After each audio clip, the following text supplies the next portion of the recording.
নওগাঁ জেলার সাপাহার উপজেলায় অমরপুর গ্রামে প্রতিপক্ষের ভয়ে 4টি পরিবার গত 1 বছর ধরে বাড়িঘর ছেড়ে অন্যত্র পালিয়ে বেড়াচ্ছে। প্রতিপক্ষরা এসব বাড়িঘরে উপর্যুপরি অগ্নিসংযোগ, ভাঙচুর এবং লুটপাট করেছে বলে অভিযোগ পাওয়া গেছে। যথাযথ প্রশাসনের নিকট আবেদন করেও কোনো ফল পায়নি বলে জানানো হয়েছে।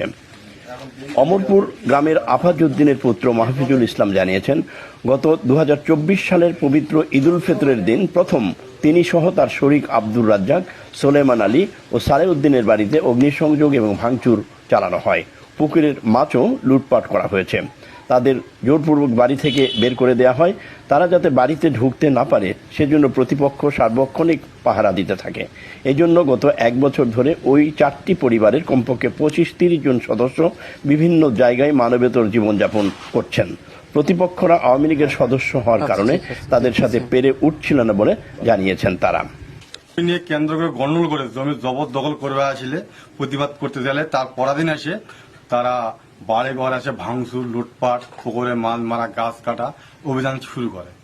তারপরে আবার পুলিশ প্রশাসন কোনো প্রতিকার না পাওয়ার পরে আমি ডিআইজি, এসপি প্রতিটা জায়গায় গেছি, কোনো আইনের সম্মত পাইনি। তারপরে আবার কিছুদিন পর আবার উদ্ঘাত শুরু করে, 7 তারিখে আবার 5 আগস্ট আবার উদ্ঘাত শুরু করে। তারপরে আবার সেনাবাহিনী আসে তাদেরকে